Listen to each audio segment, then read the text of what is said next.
ఒకసారి మీ అందరికీ శుభాభివందనాలు. మరొకసారి ఈ విధంగా ఆన్లైన్లో ఫేస్బుక్ ద్వారా, యూట్యూబ్ ద్వారా మిమ్మల్ని కలుసుకోవడానికి ప్రభు ఇచ్చినటువంటి సమయాన్ని బట్టి దేవుని స్తుతిస్తూ ఉన్నాను. ప్రస్తుత కాలంలో మనం గమనించినట్లయితే లోకమంతా కూడా, ప్రపంచంలో ఉన్న ప్రతి మనుష్యుడు కూడా భయకంపితులై భీతిల్లుతున్నటువంటి దినాల్లో మనం జీవిస్తున్నాం. ఈ కోవిడ్-19 అనేది, కరోనా వైరస్ అనేది ఇది విజృంభిస్తూ ఈ మహమ్మారి అనేక మంది చనిపోతూ ఉన్నారు, అనేక మంది ఆసుపత్రిలో ఉన్నారు. వైద్యులు, అధికారులు, నాయకులు, అలాగే దేశ నడిపించేటువంటి వాళ్ళు వ్యాక్సిన్ కొరకు ఎదురు చూస్తూ ఉన్నారు. ఏదేమైనప్పటికీ దేవుని ప్రజలమైనటువంటి మనము చివరి దినాల్లో ఉన్నామనే విషయాన్ని గ్రహించాలి. విశేషంగా ఈ రోజుల్లో మనం యేసుక్రీస్తు యొక్క రాకడను గురించినటువంటి అనేక సంగతులు నేర్చుకుంటూ ఉన్నాం, తెలుసుకుంటూ ఉన్నాం. అలాగే యేసుక్రీస్తు రాకడ కొరకు ఏ విధంగా సిద్ధపడాలి, ఈ చివరి దినాల్లో సంభవించినటువంటి సంగతులు, ఈ సంభవాల మధ్యలో ఇటువంటి వైరస్లు, తెగుళ్ళు విజృంభిస్తున్న దినాల్లో ప్రభువుని ఏ విధంగా మనం సమీపించాలనేటువంటి విషయాల గురించి మనం చూస్తూ ఉన్నాం. ఈరోజు కూడా మరొక ముఖ్యమైనటువంటి అంశాన్ని నేను మీ ముందు ఉంచబోతున్నా. ఈరోజు ధ్యానార్థంగా మత్తయి సువార్త 24వ అధ్యాయము 32వ వచనం నుండి 34వ వచనం వరకు చదువుకుందాము. అంజూరపు చెట్టును చూచి ఒక ఉపమానం నేర్చుకొనుడి. అంజూరపు కొమ్మ లేతదై చిగురించుచున్నప్పుడు వసంతకాలం ఇంకా సమీపముగా ఉన్నదని మీకు తెలియను. ఆ ప్రకారమే మీరు ఈ సంగతులన్నీ జరుగుట చూచినప్పుడు ఆయన సమీపముననే ద్వారము దగ్గరనే ఉన్నాడని తెలుసుకొనుడి. ఇవన్నీ జరుగు వరకు ఈ తరము గతింపబదని నిశ్చయముగా మీతో చెప్పుచున్నాను. దేవుని పరిశుద్ధ నామానికి మహిమ కలుగును గాక. మత్తయి సువార్త 24వ అధ్యాయం అనేది చాలా ప్రాముఖ్యమైనటువంటి అధ్యాయం. యేసుక్రీస్తు ఆయన రాకడ గురించినటువంటి సంగతులు, యుగ సమాప్తి గురించినటువంటి సంగతులు అన్నిటిని కూడా ఆయన తెలియజేశాడు. విశేషంగా ఈ రోజుల్లో మనము యేసుక్రీస్తు యొక్క రాకడ గురించినటువంటి విషయాల్ని తెలుసుకొనవలసిన అవసరం ఎంతైనా ఉంది. ఈరోజు మనం ముందున్నటువంటి యొక్క అంశాన్ని మనం చూసినట్లయితే, అంజూరపు చెట్టును చూచి ఒక ఉపమానమును నేర్చుకొనుడని యేసుక్రీస్తు చెప్తున్నాడు. అది లేతదై చిగురించినప్పుడు వసంతకాలం ఇంకా సమీపంగా ఉన్నదని మీకు తెలియను. ఆ ప్రకారమే మీరు ఈ సంగతులన్నీ కూడా జరుగుట చూచినప్పుడు ఆయన సమీపముననే ద్వారము దగ్గరనే ఉన్నాడని తెలుసుకొనుడి. ఈరోజు ఈ వైరస్ విజృంభిస్తున్న దినాల్లో మనం గమనించినట్లయితే యేసుక్రీస్తు నిశ్చయంగా ద్వారం దగ్గరే ఉన్నాడన్న విషయం అర్థమవుతుంది. అయితే ఇవన్నీ కూడా జరుగు వరకు ఈ తరము గతింపదని నిశ్చయంగా నేను మీతో చెప్పుచున్నాను అంటున్నాడు. ప్రియమైనటువంటి దేవుని బిడ్డలారా, ఇవన్నీ కూడా జరిగే వరకు ఈ తరము గతించదని ప్రభువు చెప్తున్నాడు. విశేషంగా ఈ యొక్క వాక్యాన్ని బట్టి మనం గమనించినట్లయితే ఇశ్రాయేలు దేశంలో 4 సీజన్స్ ఉంటాయి. అంటే ఇశ్రాయేలు ప్రజలు పూర్వకాలం నుండి కూడా 4 ఋతువులను వాళ్ళు గమనిస్తూ ఆచరిస్తూ ఉంటున్నారు. ఒకటి ఆకులు రాలేటువంటి కాలం, రెండవది చలికాలము, మూడవది వసంతకాలం, నాలుగవది వేసవి కాలం. మనం కూడా భారతదేశంలో 3 కాలాలని, 3 సీజన్స్ చూస్తూ ఉంటాం. చలికాలం వింటర్ సీజన్, రెయిన్ సీజన్ వర్షాకాలం, అలాగే వేసవి కాలం సమ్మర్ సీజన్. అలాగే ఇశ్రాయేలు దేశంలో కూడా ఈ 4 కాలములు పరిగణించబడుతుంది. వాటిని అనుకూలంగానే యేసుక్రీస్తు అర్థమయ్యే రీతిలో ఆయన రాకడ గురించినటువంటి సంగతులని, రహస్యాల్ని తెలియజేస్తూ ఉన్నాడు. అయితే ఇక్కడ అంజూరపు చెట్టు గురించి ప్రాముఖ్యంగా ఆయన ప్రస్తావిస్తూ ఉన్నాడు. మీరు అంజూరపు చెట్టును చూసినప్పుడు ఒక ఉపమానం నేర్చుకోవాలి. అంజూరపు చెట్టు లేతదై చిగురించినప్పుడు వసంతకాలం ఇంకా సమీపంగానే ఉన్నదని మీరు తెలుసుకోవాలి.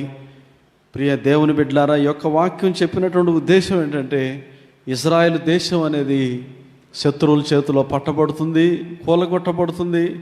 మరలా అది ఒక రోజు వచ్చినప్పుడు చిగురించబోతుంది. ఏ విధంగానైతే అంజూరపు కొమ్మ లేతదై చిగురించినప్పుడు వసంతకాలం సమీపంగా ఉన్నదని మీకు తెలుస్తుందో, అలాగే ఇశ్రాయేలు దేశం అనేది చిగురించినప్పుడు వసంతకాలము సమీపంగా ఉంది. ఈ వసంతకాలంలోనే ముగించబడిన తర్వాత వేసవి కాలం అనేది రాబోతుంది. వేసవి కాలం అనేది ఫలాలు ఫలించేటువంటి కాలం, దేవుని యొక్క సంఘం అనేది ఫలించేటువంటి కాలం, జనులు రక్షించబడేటువంటి కాలం. ఇది కృపాకాలం, ప్రజలు దేవుని వైపు తిరిగేటువంటి కాలం. దేవుని బిడ్డలారా, ప్రస్తుతం ఈ అంత్య దినాల్లో ముగింపులోనికి వచ్చాం. ఇది ఒక వేసవి కాలం లాంటిది, లేదా ఫలాలు ఫలించేటువంటి కాలం. అలాగే ఇశ్రాయేలు దేశంలో ఈ ముఖ్యంగా ప్రభు చెప్పినటువంటి యొక్క వాక్యంలో మనం గమనించినట్టయితే అంజూరపు చెట్టు గురించి చెప్తున్నాడు. ఇశ్రాయేలు దేశంలో ప్రాముఖ్యంగా 3 విధాలైనటువంటి చెట్లు ఉంటాయి.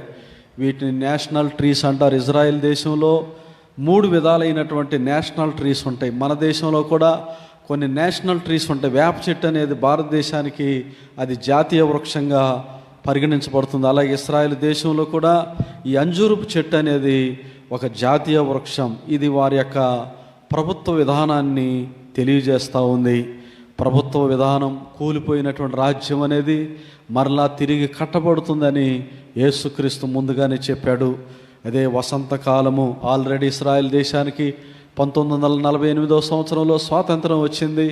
ఆ రోజు నుండి కూడా ఇశ్రాయేల్ దేశం అనేది చిగురిస్తూ ఈరోజు 2020వ సంవత్సరం వచ్చేసరికి అది మహా వటవృక్షం లాగా అది విలసిల్లుతూ ఉన్న సంగతి మనకు తెలిసిందే.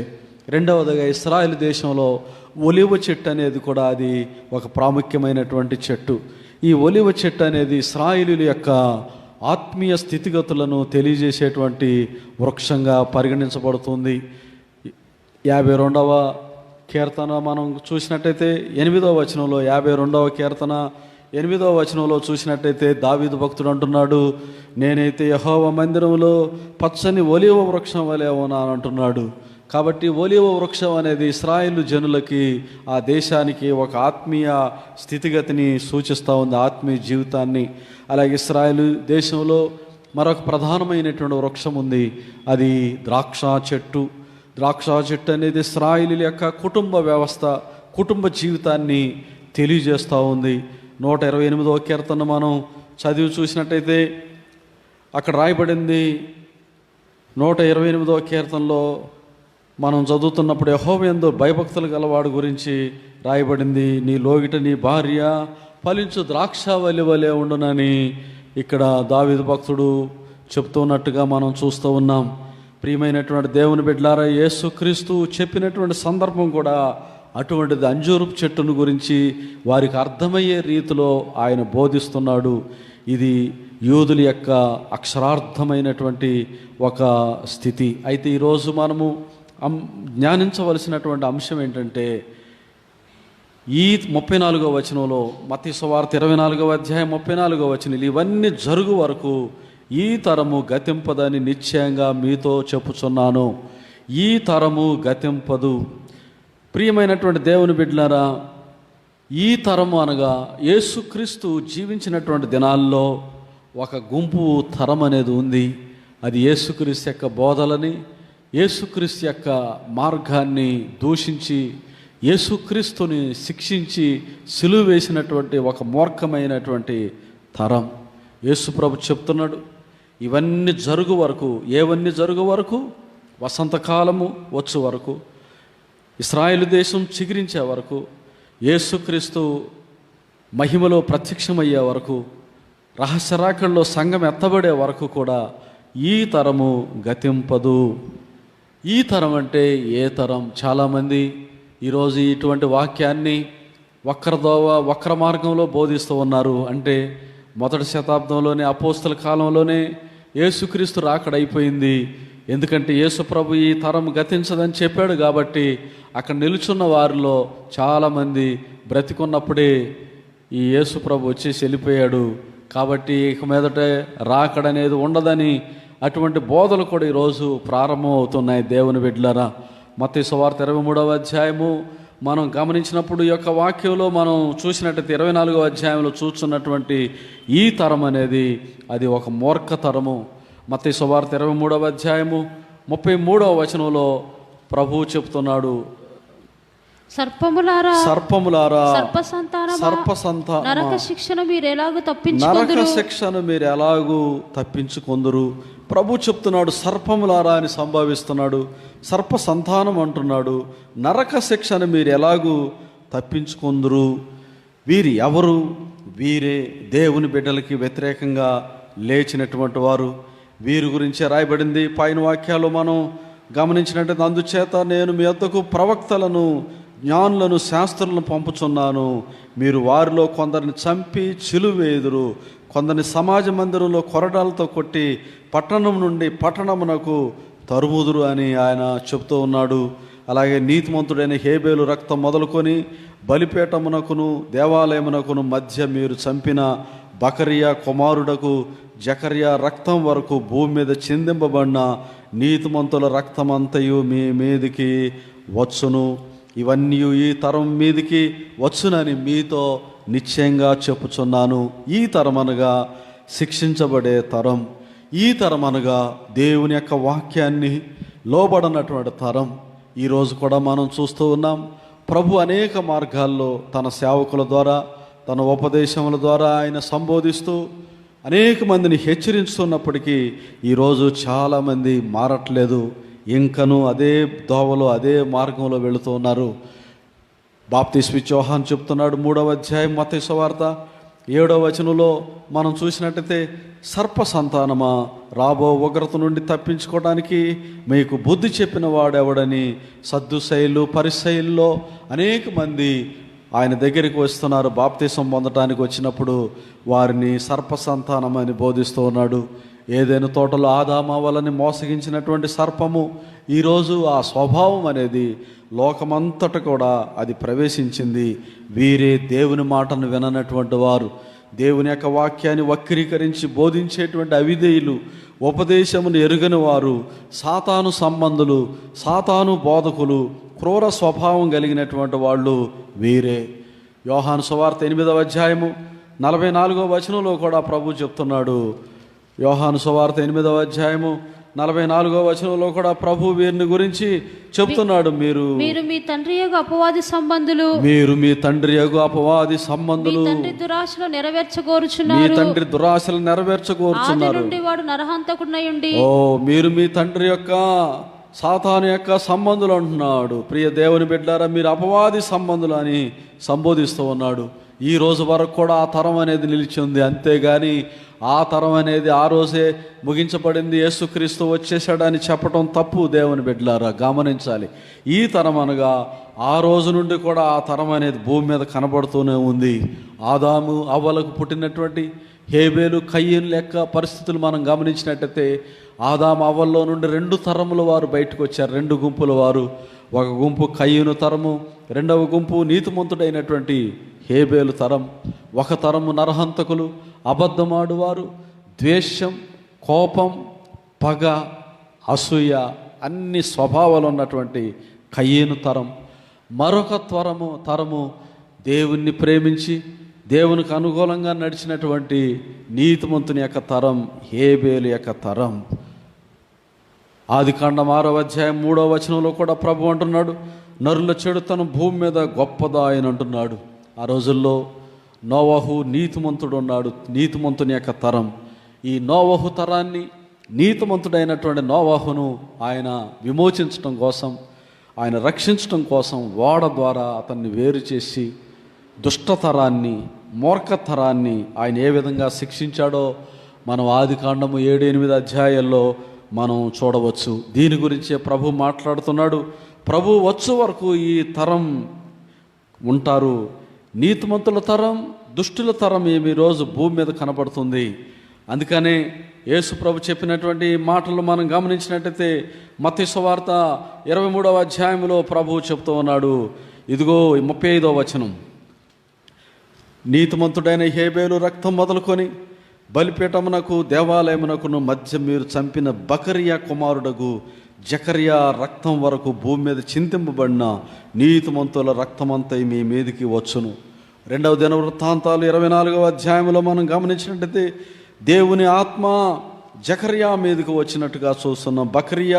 బరకియా కుమారుడగు జకర్యా మీదకి దేవుని ఆత్మ వచ్చినప్పుడు జనులు అతడు ప్రవచించినప్పుడు జనులు తృణీకరించారు. 21వ వచనంలో రాయబడింది. చదువుదాం 21వ వచనం, 2వ దినవృత్తాంతాలు 20వ అధ్యాయం 21వ వచనం.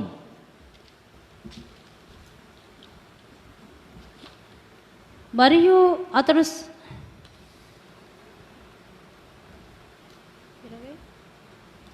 బరకీయా కుమారుడగు జకర్యా అతన్ని జనులు శిక్షించారు, రాళ్లతో కొట్టి చంపారు. ప్రభు ఆ విషయాన్ని ఇప్పుడు జ్ఞాపకం చేస్తూ ఉన్నాడు. కాబట్టి ప్రియమైన దేవుని బిడ్డలారు, ఈరోజు ఉన్నటువంటి ఈ తరం సత్యాన్ని లోబడరు, సత్యాన్ని ఎదిరిస్తారు. ఈ తరం దేవుణ్ణి ఆరాధించరు, సాతాన్ని ఆరాధిస్తారు. విగ్రహారాధన, దేవుని ఆత్మను వ్యతిరేకించేటువంటి ఈ తరం భూమి మీద కనబడతా ఉంది. ప్రియమైనటువంటి దేవుని బిడ్డలారా, యేసు ప్రభు ఈ తరం గురించే చెప్తున్నాడు. కాబట్టి ఆ తరం నుండి మనం వేరవ్వాలే కానీ ఆ తరంతో కలుసుకోకూడదు. యేసు ప్రభు వచ్చేది నీతిమంతుల తరం కొరకు ఆయన రాబోతున్నాడు. ప్రాముఖ్యంగా బైబిల్ గ్రంథంలో మనం గమనించినప్పుడు ఈ అవిధేయ తరముల గురించి అనేక సమయాల్లో అనేక వాక్యాలు మనం చూస్తున్నాం. అవిధేయుల యొక్క తరం అని 23వ అధ్యాయం మత్తయి సువార్త 31వ వచనంలో మనం చూస్తున్నాం.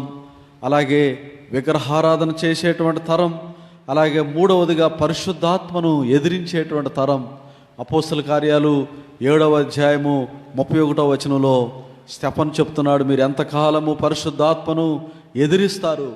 స్టెఫన్ను వాళ్ళు రాళ్లతో కొట్టి చంపారు ఆ రోజు. కాబట్టి పరిశుద్ధాత్మ నడిపింపుకు లోబడినటువంటి తరం ఉంది.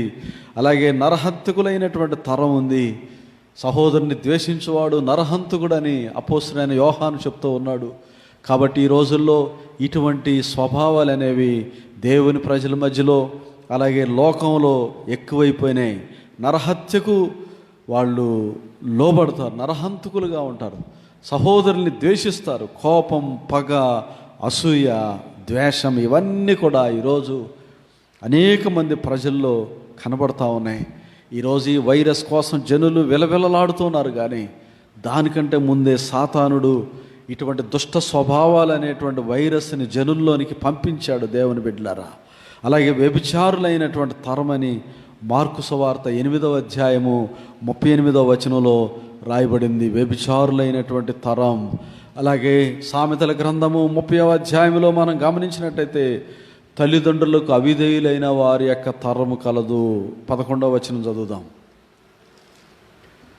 సామెతల గ్రంథము 30వ అధ్యాయము 11వ వచనం. తమ తండ్రిని శపించుచు తల్లిని దీవించని తరము కలదు. తమ దృష్టికి తాము శుద్ధులై తమ మాలిన్యము నుండి మాలిన్యము కడగబడని తరము కలదు. కన్నులు నెత్తి మీదికి వచ్చిన తరము కలదు. చూడండి, సొలొమోను జీవించినటువంటి దినాల్లోనే ఆ తరం కనబడుతుంది. తల్లిదండ్రులకి అవిధేయులైనటువంటి తరం. అలాగే మాలిన్యములు కడగబడని వారి తలం. ఈరోజు అనేక మంది క్రిస్టియన్స్లో శుద్ధీకరణ అనుభవం అనేది ఉండదు. ఏదో మేము రక్షించబడ్డాము, మారు మనసు పొందాము, బాప్తిసం పొందాము, మాకు చర్చ్ ఉంది, మాకు వాక్యం తెలుసు, మాకు పాటలు ఉన్నాయని ఈరోజు అనేక విధాలుగా క్రైస్తవ్యంలో రకరకాలైనటువంటి బోధలు వచ్చినాయి. ప్రభు బల్ల ఆరాధన తీసుకునేటప్పుడు సరైన క్రమశిక్షణతో తీసుకోనటువంటి ఒక తరం ఈరోజు బయలుదేరింది. ఈ లాక్డౌన్ దినాల్లో విశేషంగా కొద్దిమంది సేవకులు, బోధకులు ఈ బల్ల ఆరాధనని ఒక శుద్ధీకరణ లేకుండానే జరిపిస్తూ ఉంటున్నారు. వాక్యానికి విరుద్ధమైనటువంటి బాప్తీసాలు, వాక్యానికి బోధకు విరుద్ధమైనటువంటి, ఉపదేశానికి విరుద్ధమైనటువంటి బోధలు ఈరోజు అనేకము క్రైస్తవులోనికి వచ్చేసినాయి. అలాగే కన్నులు నెత్తి మీదకి వచ్చినటువంటి తరం కలదు. కన్నులు నెత్తి మీదకి వచ్చినటువంటి తరం. గర్వం, దేవుడిచ్చినటువంటి ఆశీర్వాదాలు పట్టుకొని దేవుని మీదే గర్వించే జనులు కూడా ఈరోజు కనపడుతున్నారు. దేవునికి వ్యతిరేకంగా క్రియ చేసేటువంటి తరం. అందుకని యేసు ప్రభు చెప్తున్నాడు, ఆయన రాకడ గురించినటువంటి బోధ ప్రకటనలు చేసినప్పుడు, అంజూరపు చెట్టును గురించిన ఉపమానాన్ని ఆయన చెప్పినప్పుడు, ఇవన్నీ జరుగు వరకు ఈ తరము గతింపదు. ఈ తరము, ఈ దుష్ట తరము, ఈ కయ్యను తరము అలాగే ఉంటుంది. వ్యభిచార తరం అలాగే ఉంటుంది. మత్తయి సువార్త 12వ అధ్యాయము 39వ వచనంలో మనం చూసినట్టయితే, వ్యభిచారులైన చెడ్డతరము వారు సూచక్రియను అడుగుచున్నారు. వ్యభిచారులైన చెడ్డతరం వారు సూచక్రియలు అడుగుచున్నారు. ప్రవక్త అయిన యోనాను గూర్చిన సూచక్రియే గాని మరి ఏ సూచక్రియ అయినను వారికి అనుగ్రహింపబడదు. చూడండి, ప్రభు ఏమంటున్నాడు? వ్యభిచారులైన చెడ్డతరం వారు సూచక్రియ అడుగుచున్నారు. యేసు ప్రభు దినాల్లోనే వ్యభిచారమైన చెడ్డతరం ఉన్నారు. ఈరోజు కూడా వ్యభిచారం అనేది ఎక్కువైపోయింది. రకరకాలైనటువంటి కార్యాలు మనం ఈరోజు చూస్తూ ఉన్నాం. పాపం అనేది విచ్చలవిడిగా పెరిగినటువంటి కాలం ఇది. వారు సూచక్రియ అడుగుతున్నారు. అయితే ప్రభు ఏమంటున్నాడు? యోనా గురించి చెప్తున్నాడు. 41వ వచనంలో చూస్తే, నినివే వారు యోనా ప్రకటనను విని మారు మనసు పొందిరి గనుక విమర్శ దినమున నినివే వారు ఈ తరం వారితో నిలువబడి వారి మీద నేరస్థాపన చేస్తారు. చూడండి, గత రోజుల్లో మనం యోనా గురించి నేర్చుకున్నాం. యోనా నినివే పట్టణానికి వెళ్ళి జనులకు రాబోనటువంటి ఉగ్రతను గురించి తెలియజేసినప్పుడు జనులు మారి గోనెపట్ట కట్టుకొని రాజు మొదలుకొని సామాన్యమైనటువంటి వారి వరకు చంటి బిడ్డలు, పశువులు ఇవన్నీ కూడా ఉపవాసం ఉండి దేవుని సన్నిధిలో విలపించారు. చూడండి, ప్రభు చెప్తున్నాడు, ఈ తరం వారు ఇంకా మారట్లేదే, ఈ మూర్ఖ తరం వారిలో మార్పు రావట్లేదే, ఈ నామకార్థ క్రైస్తవ్యాన్ని విడిచిపెట్టట్లేదే, ఈ దురుపదేశాల నుండి విడుదల పొందట్లేదే, కానీ ఈ తరం వారిని ఇదిగో యోనా ప్రకటన విని మారు మనసు పొందిన ఆ యొక్క నినివే పట్టణస్థులు ఆ తరం వారు ఈ తరం వారితో నిలబడి నేరస్థాపన చేస్తారు అని ప్రభు హెచ్చరిస్తున్నాడు. అలాగే షాబా దేశపు రాణి గురించి ఆయన జ్ఞాపకం చేస్తున్నాడు. విమర్శ సమయమున దక్షిణ దేశపు రాణి ఈ తరం వారితో నిలబడి నేరస్థాపన చేయబోతుంది. షాబా దేశపు రాణి ఏ విధంగా నేరస్థాపన చేస్తుంది? నేను సొలొమోను యొక్క జ్ఞానము, ఆయన గొప్పతనాన్ని, ఆయన కట్టినటువంటి మందిరం గురించి విని నేనే ఎన్నో వేల కిలోమీటర్ల ప్రయాణం చేసి వచ్చి ఆయన్ని కలుసుకొని విస్మయం ఉందని అని ఆ రోజు ఆమె నిలువబడి సాక్ష్యం చెప్తుంది. మీరైతే ఇదిగో యేసుక్రీస్తును, రక్షకుడైనటువంటి యేసుక్రీస్తును, ఆయన యొక్క బోధలు, ఆయన చేసిన అద్భుతాలు ఇవన్నీ కూడా చూసి కూడా మీరు మారట్లేదే. ఈరోజు కలుగుతున్నటువంటి యొక్క వినాశం, కలుగుతున్నటువంటి యొక్క తెగుళ్ళ యొక్క ద్వారా చనిపోయేటటువంటి జనులు ఎంతోమంది ఉన్నారు. ఎన్నో కుటుంబాలు అల్లాడుతున్నాయి. ఇటువంటి పరిస్థితుల్లో కూడా మీరు ప్రభు వైపుకు తిరగట్లేదే అని ఆ రోజు నినివే పట్టణస్థులు, అలాగే షాబా దేశం యొక్క దక్షిణ దేశపు రాణి వచ్చి విమర్శ చేస్తారని ప్రభు జ్ఞాపకం చేస్తున్నాడు. దేవుని బిడ్డలారా, అందుకనే ఈ తరం వారు గతింపురు అంటున్నాడు. ప్రకటన గ్రంథము 21వ అధ్యాయము 7వ వచనంలో మనం చూసినట్టయితే జయించువాడు వీటిని స్వతంత్రించుకోను అంటున్నాడు ప్రభు. జయించువాడు వీటిని స్వతంత్రించుకుంటున్నాడు. ఇదిగో జయించువాడు వీటిని స్వతంత్రించుకోను, నేను అతనికి దేవుణ్ణి అయ్యుందును, అతను నాకు కుమారుడై ఉండును. ఎవరైతే జయించరో, ఎవరైతే మూర్ఖతరం వారికి వేరే రక్షించబడరో వారే పిరికివారు, అవిశ్వాసులు, అసహ్యులు, నరహంతకులు, అబద్ధికులు, అగ్నిగుండ విగ్రహారాధికులు అగ్నిగుండములో మండుగుండములో పాలు పొందుదురు. ఇది రెండవ మరణం. అందుకని బాప్తిస్మిచ్చే యోహాను చెప్తున్నాడు, సర్ప సంతానమా, రాబో ఉగ్రత నుండి తప్పించుకోవడానికి మీకు బుద్ధి చెప్పిన వాడు ఎవడు అంటున్నాడు. కాబట్టి ఈ మూర్ఖతరం వారు, ఈ తరం వారు రాబోనటువంటి ఉగ్రత నుండి తప్పించుకోలేరని ప్రభు పదే పదే చెప్తూ ఉన్నాడు. వాళ్ళ గురించి ఇంకా ప్రభు ఏం మాట్లాడుతున్నాడంటే, లోకా సువార్త 7వ అధ్యాయము 31వ వచనంలో మనం చూసినట్టయితే, కాబట్టి ఈ తరము మనుషులను నేను దేనితో పోల్చుదును, వారు దేనిని పోలి ఉన్నారు అని సంబోధిస్తూ ఉన్నాడు ప్రభు. ఈ తరం వారి గురించి చాలా ఖచ్చితమైనటువంటి ఒక ఆలోచన కలిగి ఉన్నాడు. దేవుని బిడ్డలారా, ఈ మూర్ఖతరం వారు ఆ రోజుల్లోని యేసు ప్రభుని వెంటాడి ఆయన యొక్క బోధలకు విరుద్ధంగా మాట్లాడారు, ఆయన చెప్పినటువంటి సత్యాలకు విరుద్ధంగా మాట్లాడారు. ఈ రోజుల్లో కూడా క్రైస్తవుల్లో కానీ క్రైస్తవేతరులో కానీ లోతైనటువంటి వాక్యానికి, దేవుని యొక్క సత్యానికి చెవినొగ్గక అనేక మంది ఈరోజు వ్యతిరేకిస్తూ ఉన్నారు. బోధకులని హేళనపరుస్తారు, ఉపదేశాలని హేళనపరుస్తారు. ఒకడేమో పరిశుద్ధాత్ముడు లేదని చెప్తాడు, ఇంకొకడేమో పునరుద్ధానం లేదని చెప్తాడు, ఇంకొక ఆయన ఏమో శ్రమల కాలంలోనే ఉన్నామంటాడు, ఇంకొక ఆయన భూమి మీదే పరలోక రాజ్యం వచ్చేసిందని చెప్తారు. ఈ విధంగా మూర్ఖతరం వారు అనేక మంది వీరిని గురించి దేనితో పోల్చుదని అంటున్నాడు ప్రభు. లోక సువార్త 7వ అధ్యాయము 31వ వచనం నుండి మనం చదివి చూసినట్టయితే కాబట్టి ఈ తరము మనుషులను దేనితో పోల్చుదును వారు దేనిని పోలి ఉన్నారు సంత వీధులలో కూర్చుండి ఉండి పిల్లన గ్రోవిని ఊదితిమి గాని మీరు నాట్యమాడరైతిరి ప్రలాపించితిమి గాని మీరు ఏడవరైతిరి ఒకరితో ఒకరు చెప్పుకొని పిలుపులాటలాడుకొను పిల్లకాయలను పోలి ఉన్నారు. ఈరోజు పిల్లకాయలు లాంటి సేవకులు ఎక్కువయ్యారు. పిల్లకాయలు లాంటి విశ్వాసులు ఎక్కువైపోయారు. సత్యానికి చెవినొగ్గక, ఉపదేశానికి లోబడక, వాళ్ళకి తెలిసిందల్లా ఒకటే, పెళ్ళంటే ఈ పాట పాడాలి, ఈ వాక్యం చదవాలి. పెళ్ళిళ్ళ టైంలో అవే పాటలు, అవే వాక్యాలు. చచ్చిపోతే ఎవరన్నా అదే వాక్యాలు, అవే పాటలు. అలాగే ఎవరికి పుట్టినరోజులైతే అవే పాటలు, అవే వాక్యాలు. అలాగే యేసుక్రీస్తు జన్మదినం రాగానే అడావుడి, ఇలా మ్యారేజ్ డేలు, బర్త్డేలు, ఇలా యానివర్సరీ డేలు, ఈ రోజుల్లో వివాహ యానివర్సరీ డేలు, ఇవన్నీ వదిలేశారు. రక్షణ, ఉపదేశాన్ని ఇవన్నీ వదిలేసేసి ఈరోజు పిల్లకాయల్లాగా క్రైస్తవుల్లోనికి ఎక్కువ వచ్చేసినాయి. ఈరోజు పెళ్లి, బర్త్డేలు, చావుల గురించి, పుట్టినరోజులు, మ్యారేజ్ డేలు, ఆ డేలు, ఈ డేలు, ఎన్నో ఉమెన్స్ డే అంట, ఫాదర్స్ డే అంట, బ్రదర్స్ డే, సిస్టర్స్ డే, ఒక్కో రోజు ఒక్కో దానికి తగిలిచ్చేశారు అంతే. పిల్లకాయలను పోలి ఈరోజు క్రైస్తవులు పిల్లకాయ చేష్టలు చేస్తూ ఈ మూర్ఖ తరం వారి వలె కనబడుతున్నారు. ప్రియ దేవుని బిడ్డలారా, వారికి సేవ గురించిన గ్రహింపు ఉండదు. ప్రతిష్ఠ సేవకులు ఎవరో, నామకార్థ సేవకులు ఎవరో గ్రహించలేనటువంటి స్థితిలో ఈరోజు క్రైస్తవ సమాజం కనబడతా ఉంది. ప్రతిష్ఠ చేసుకొని సేవ చేస్తూ ఉంటే వాళ్ళని చూసి హేళన చేసేవాళ్ళు కూడా ఈరోజు ఎక్కువైపోయారు. రాకడ గురించి లోతైన సత్యాలు గ్రహించరు. ఎంతసేపు వాళ్ళకి కావాల్సింది ఏంటంటే పెళ్ళిళ్ళు గురించినే, పుట్టినరోజులు, ఇటువంటి కార్యాల్లోనే ఆసక్తి చూపుచు లోతైనటువంటి సత్యానికి చోటెవరు.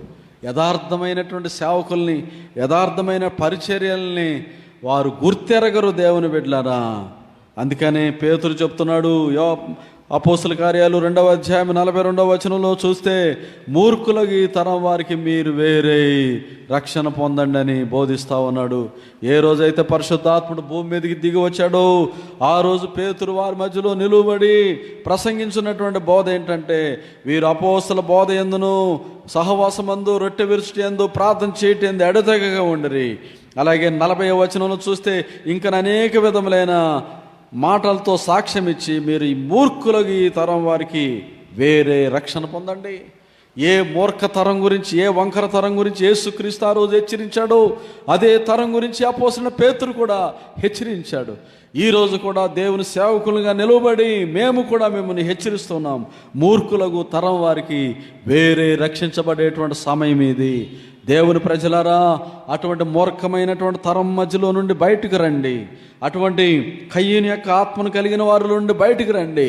ఈరోజు స్వభావాల్లో మార్పు లేదు, కానీ మేము క్రైస్తవులమని చెప్పుకుంటూ ఈరోజు అనేక మంది రకరకాలైనటువంటి పరిచర్యలు, రకరకాలైన బోధలు ఈరోజు క్రైస్తవులోనికి వచ్చేసినాయి. ఈరోజు తిమోతికి రాసినటువంటి పత్రికలు అపోస్తలుడైన పౌలు చెప్తున్నట్టు, వారు జనులు హితబోధను సహించలేరు. 4వ అధ్యాయం 2 తిమోతి 3వ వచనంలో, హితబోధను సహింపగా దురద చెవులు గలవారై తమకు స్వకీయ దురాశలను అనుకూలమైన బోధకులను తమ కొరకు పోగు చేసుకున్నారు. సత్యమునకు చెవినియక కల్పనా కథల వైపు తిరిగేటువంటి కాలం. వీరే మూర్ఖతరం. యేసుక్రీస్తు వీరిని గురించే హెచ్చరిస్తూ ఉన్నాడు. ఈ రాకడ దినాల్లో ఇదొక సూచన, అంత్య దినాలు ఇదొక సూచన. ఈరోజు అబద్ధ సాక్ష్యాలు, మోసపూరితమైనటువంటి మాటలు, అన్యాయం, అక్రమం ఇవన్నీ కూడా ఎక్కువైపోయినాయి. లోకంలోనే కాదు, క్రైస్తవుల్లోనే ఎక్కువైపోయినాయి. జనుల్లో మార్పును ప్రభు చూస్తూ ఉన్నాడు. కాబట్టి ప్రియ సహోదరులారా, సహోదరులారా, ప్రభు వైపు తిరిగేటువంటి కాలం ఇది. యేసు ప్రభువు చెప్తున్నాడు, అంజూరపు చెట్టును గురించి ఉపమానం నేర్చుకొనండి. అంజూరపు కొమ్మ లేతదై చిగురించినప్పుడు వసంతకాలం ఇంకా సమీపంగా ఉన్నదని మీరు తెలుసుకోవాలి. ఇశ్రాయేలు ప్రజలు, వారికి ఒక వసంతకాలం వచ్చింది. ఇస్రాయేలు దేశం 1948 సంవత్సరంలో రెండవ ప్రపంచ యుద్ధానంతరం వారికి స్వాతంత్రం వచ్చి అది ఈరోజు మెల్లమెల్లగా అభివృద్ధి అయి అది చిగురించి మహావృక్షంగా మారింది. మీ సంగతులు చూసినప్పుడు ఆయన సమీపముననే ద్వారం దగ్గరనే ఉన్నాడని తెలుసుకోండి. యేసుక్రీస్తు పరలోక ద్వారం దగ్గర ఆయన నిలబడి ఉన్నాడు. కడబోర ధ్వని వినబడగానే భూమి మీద ఉన్నటువంటి నీతిమంతుల సంతతి, పరిశుద్ధ సమూహము, వధువు సంఘము ఎత్తబడుతుంది. ఇవన్నీ జరుగు వరకు ఈ తరము గతించదు. ఎక్కడ చూసినా జనులు ఇదయ్యో మోసపూరితమైనటువంటి రోజులు, ఇవి అన్యాయమైనటువంటి రోజులు, పాపం పెరిగిపోయినటువంటి రోజులు అని చెప్పుకుంటున్నారే, అదే ఈరోజు నెరవేరుతూ ఉంది. ఇవన్నీ జరుగు వరకు ఈ తరము గతించదని నిశ్చయంగా మీతో చెప్పుచున్నాను. ఆకాశము భూమి గతించును కానీ నా మాటలు ఏ మాత్రము గతింపవని ప్రభు చెప్తున్నాడు. కాబట్టి ఇవన్నీ కూడా మనం గమనించినప్పుడు ఆయన ద్వారం దగ్గరనే ఉన్నాడని గ్రహించాలి. దేవుని ప్రజలారా, ఈ నా మాటలు వినుచున్నటువంటి ప్రజలారా, మూర్ఖతరం వారికి వేరే రక్షించబడవలసినటువంటి కాలం ఇది. నీవు క్రైస్తవుడవైనా, నీవు బోధకుడవైనా, నీవు సేవకుడవైనా, నీవు ప్రవక్తవైనా, నీవు ఎవరవైనప్పటికీ, లోకంలో జీవించేటువంటి ఎవరవైనప్పటికీ కూడా దేవుణ్ణి ఎరగనప్పటికీ ప్రభువుని ఎరుగు. అటువంటి మూర్ఖతరంలో నుండి, అటువంటి తరంలో నుండి నీవు బయటికి రమ్మని ప్రభు కోరుతూ ఉన్నాడు. అటువంటి వారి కొరకే ప్రభు రాబోతున్నాడు. ప్రభు సహాయం చేయను గాక. God bless you all. Praise lord.